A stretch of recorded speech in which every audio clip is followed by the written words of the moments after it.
गुरु जी महाराज की जय।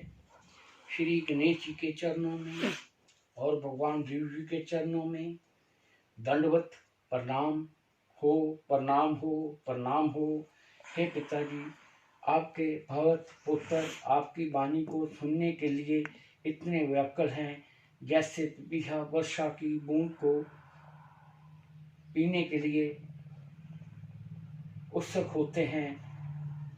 हे पिताजी, इनका बस एक सहारा आप हैं, इसलिए हे महाभाग कृपा करें। श्री भृगुवाच, श्री भृगु जी बोले, देखो शुक्र, तुम तो सब कुछ जानते हो, हम सब ऋषि देव ऋषि भी तो जन कल्याण में लगे हुए हैं। हम धन्वंतरि जी के साथ मिलकर औषधि निर्माण कार्य कर रहे हैं। यह सारा विश्व मेरे पुत्रों के रूप में है और आज अपने वाचक के व्याकुलता को देखकर कुछ पल के लिए मार्गदर्शन के लिए आया हूँ। जिस प्रकार कई युग पूर्व रक्तबीज नामक राक्षस था, यह जीवाणु भी वैसा ही है। इसलिए दुर्गा सप्तशती का 6 अध्याय से 10वें अध्याय की स्तुति करो, यही उत्तम होगा। देखो पुत्र भक्तों, जब चामुंडा राक्षसों दानवों का वध कर रही थी, तो एक ऐसा दानव जब युद्ध करने के लिए आया, तो चामुंडा ने जब उसके ऊपर बाण से प्रहार किया और वह यह देख रही है, यहाँ पर भी उसका रक्त भूमि को स्पर्श कर रहा है, वहां से बहुगुना दानव और उत्पन्न हो रहे हैं। यह देखकर चामुंडा भी भयभीत हो उठी और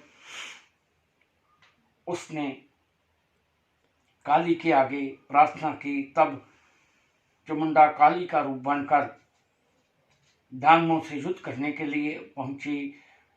भयंकर रूप था, नेत्र रक्त रंग के थे, जीवा बाहर निकाले हुए।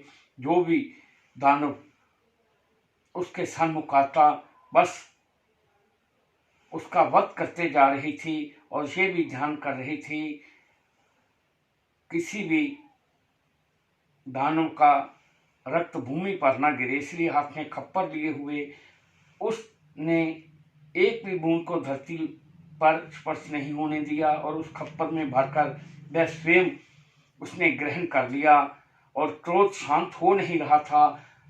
तो देव आत्माएं भी एक बार तो भयभीत हो उठी, ये तो इस पूरे सृष्टि का नाश कर देगी, इसे रोका जाए। तब सभी देव आत्माओं ने कहा, इसे रोकने की शक्ति तो केवल शंकर के पास है, वही रोक सकते हैं।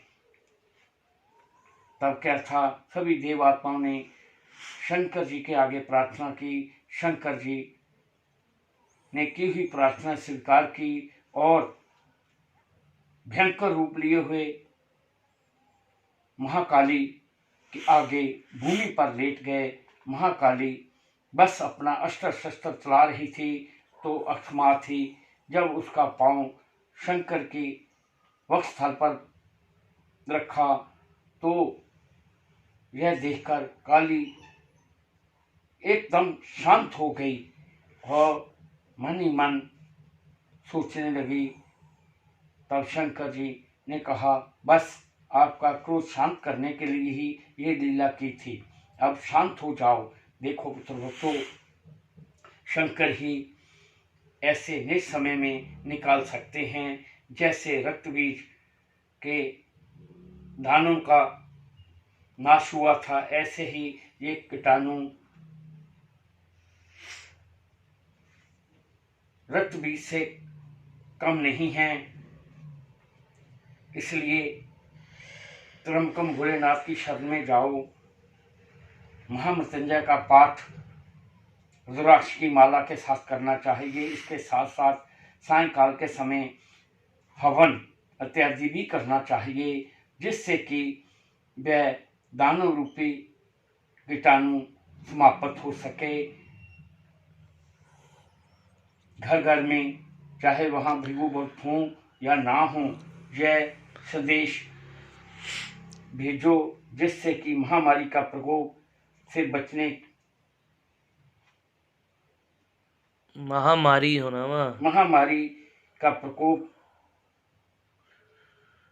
शांत हो सके। हवन यज्ञ अवश्य करना चाहिए।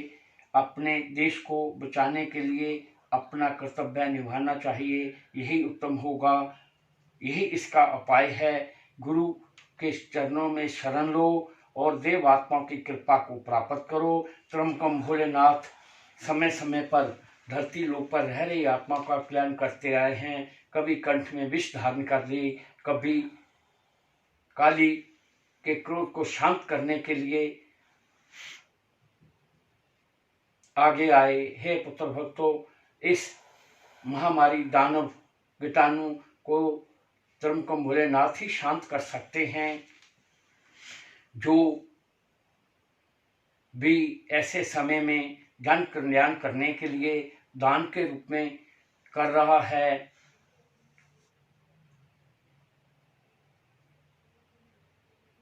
भोजन सामग्री के रूप में, हे पुत्र भक्तों, की हुई सभी तरह की सेवाएं सफल होंगी। इसमें किंचित मात्र भी संशय नहीं करनी चाहिए। हे पुत्र भक्तों, मेरे पुत्र भक्त ही तो मेरी पूंजी हैं, इनकी रक्षा करना मेरा परम कर्तव्य है। देखो पुत्र भक्तों, मैं ऋषि, देव ऋषि सभी एकत्रित होकर जन कल्याण करने में लगे हुए हैं। वाचक पुत्र के व्याकुल देखकर मैं आज मार्गदर्शन कर रहा हूँ। देखो पुत्र भक्तों, ऐसे निज समय में अपने अपने निवास स्थान पर रहकर आपस में दूरी बनाकर महामृत्युंजय के पाठ हवन यज्ञ के रूप में करो, जिससे कि ये कीटाणुओं का नाश हो, महामारी शांत हो, मेरा भारतवर्ष पुनः विश्व विख्यात के रूप में हो जाए। ऐसे आज मैं जन कल्याण करने के लिए आशीर्वादों के रूप में प्रदान कर रहा हूं। 2 सप्ताह तक